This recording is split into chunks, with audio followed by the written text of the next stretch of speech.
Hi guys, Vipin here.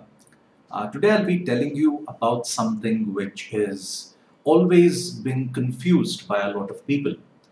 Now I've been hearing a lot of things about if you buy Indian products, the dollar rate will come down, petrol prices would be cheaper, all that. Now, we've always been blaming one party or the other that if Congress is in power, they increase the oil prices. If BJP is in power, they increase the oil prices. But it's not really the party in power that is responsible for the oil prices going up or the oil prices going down. Now, let me tell you what really happens here. Now, if you are familiar with the commodities market, okay, in India we have our own commodity exchange called the Multi Commodity Exchange or MCX. Now, a variety of commodities are traded on these commodity exchanges. There are huge commodity exchanges across the world. One of the biggest happens to be Chicago Mercantile, that's in America. And apart from Chicago, you have other commodity exchanges that regulate commodity prices globally. Now, one of these exchanges is NYMEX, New York Mercantile Exchange. Now, NYMEX is responsible for the oil prices going up or down.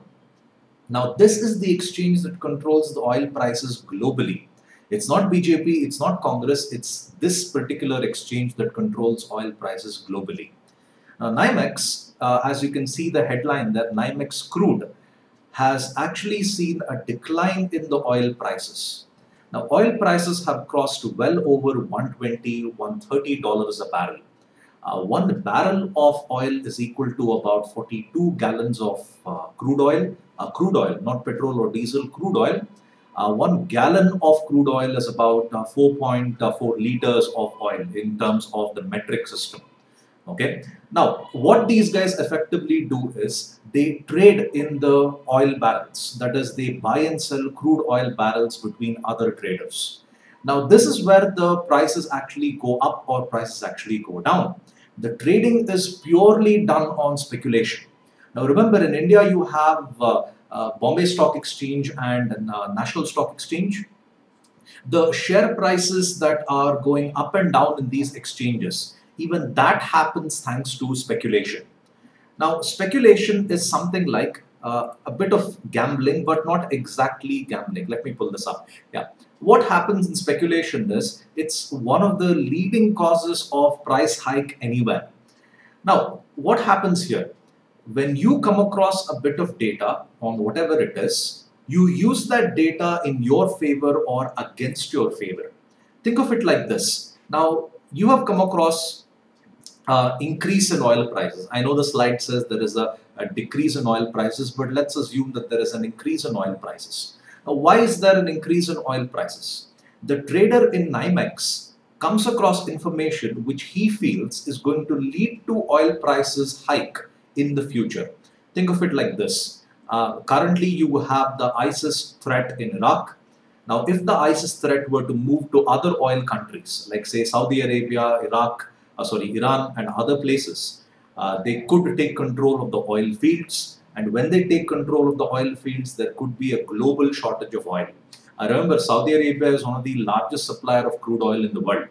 Now, let's say if ISIS were to take over Saudi Arabia, they could take control of the oil fields. And that could result in a shortage of supply of oil. Remember, this hasn't happened, but you feel that this could happen. And based on that, you as a trader in NYMEX will increase the prices of crude oil. This is how speculation works. That's the similar reason why you have onion prices going up in India.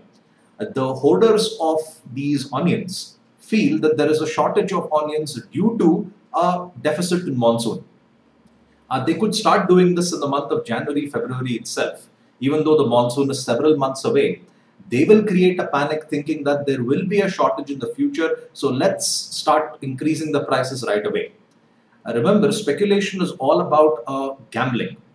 It is not exactly gambling, but you use a little bit of data and you make the impression that there is going to be a shortage or there won't be a shortage, and depending on that, you make the prices go up or down. So it's in fact the traders in NYMEX that you have to blame for the oil prices going up or down. And these guys control the oil prices globally. It's not BJP, it's not Congress, it's NYMEX.